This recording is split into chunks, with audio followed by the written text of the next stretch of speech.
विदेश एवं संस्कृति राज्य मंत्री भारत सरकार मीनाक्षी लेखी ने कानपुर के सिविल लाइन स्थित मर्चेंट चैम्बर ऑडिटोरियम में आयोजित व्यापारी सम्मेलन में शिरकत करी। इस दौरान मीडिया से बातचीत करते हुए उन्होंने जमकर विपक्षियों की कटाक्ष करते हुए कहा कि वोटिंग प्रतिशत कम होना भाजपा की जीत सुनिश्चित कर रहा है। उत्तर प्रदेश में 80 लोकसभा सीटें हैं, जिसमें से 80 लोकसभा सीटों पर भारतीय जनता पार्टी जीत रही है। इसके साथ ही आगे उन्होंने कहा कि इस बार 400 पार भाजपा सरकार होगी। उन्होंने आगे कहा कि जेल में बैठे केजरीवाल के भ्रष्टाचार और दारू घोटाले ने भी माता बहनों के मंगलसूत्र उतरवाए। राहुल, प्रियंका और अखिलेश यादव के यूपी से लड़ने पर बोली कि लड़ने का मतलब जीतना नहीं होता। अखिलेश का कन्नौज से सुपड़ा साफ होगा। राहुल गांधी को लेकर उन्होंने बोला कि श्री राम के अस्तित्व पर प्रश्न उठाते हैं और चुनाव में अयोध्या भी जाते हैं, क्योंकि चुनाव के समय यह चुनावी हिंदू है। और प्रियंका गांधी जी ने मंगलसूत्र की कीमत देश को क्यों चुकानी पड़ी। इसी दौरान केंद्रीय मंत्री ने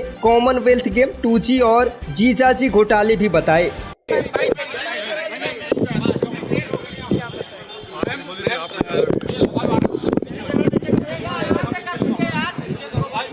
चुनावी सवाल है, राहुल गांधी अयोध्या दर्शन करने जा रहे हैं, क्या कहना चाहते हैं? देखिए, मुझे याद आता है कि इनकी बहन ने एक बार कहा था कि ये चुनावी मेंढक है जो बारिश आने पर टर्राते हैं।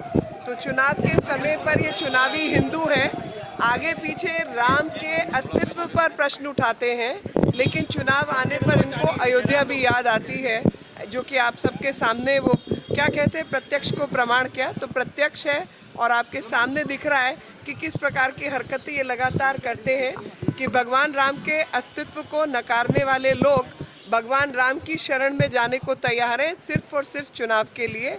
अगर इनका मन ही बदल जाता और ये वाकई हिंदू आस्था और सनातनी आस्थाओं से जुड़ गए होते तो शायद देश इतनी बदहाली में नहीं होता। वही प्रियंका गांधी कहती हैं कि मेरी माँ का मंगलसूत्र कुर्बान हुआ और उनकी दादी ने इस देश के लिए सोना गिरवी रख दिया। क्या कहना चाहते हैं? पूरी चुनाव मंगलसूत्र रह गया है।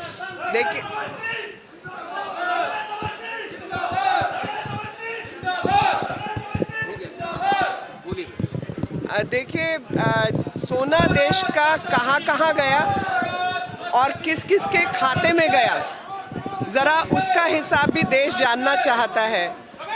देश को गरीब रखने वाले लोग मैं बाद में बात करूँ।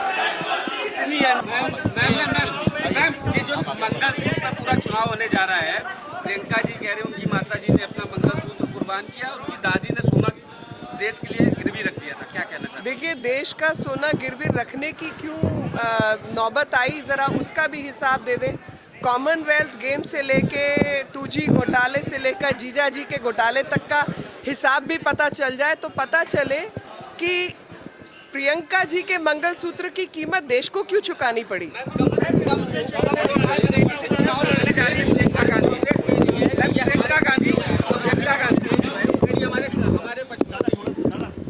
देखिए, मेरी बात सुनिए, आज तक देश भर में जितने अपने आप को इलेक्टोरल वैज्ञानिक कहते थे, वो पहले ये कहते थे कि जो एंटी इनकम्बेंसी होती है तो ज़्यादा वोट पड़ता है और जो प्रो इनकम्बेंसी होती है उसमें कम वोट पड़ता है, परसेंटेज कम होती है, क्योंकि सबको आश्वासन होता है कि सरकार तो इन्हीं की बननी है। और जब केंद्र में भाजपा की सरकार तीसरी बार आने को तैयार है, आप किसी को भी किसी से भी पूछ लीजिए तो सबको ये पता है। तो आज इनके जो माउथ पीसेस हैं, जो ये जनता को गुमराह करने वाले लोग हैं, वो एंटी इनकम्बेंसी का नारा लगाने लगे, जबकि प्रो इनकम्बेंसी है। आप किसी में जनता में चलकर, बस में, ऑटो में, सड़क पर ज़रा बात करिए तो आपको समझ आ जाएगा कि सबके सब प्रधानमंत्री मोदी जी को प्रधानमंत्री बनाना चाहते हैं। और एक साधारण व्यक्ति से पूछिए कि प्रधानमंत्री मोदी नहीं तो कौन, नाम बताओ कि कौन प्रधानमंत्री बनेगा।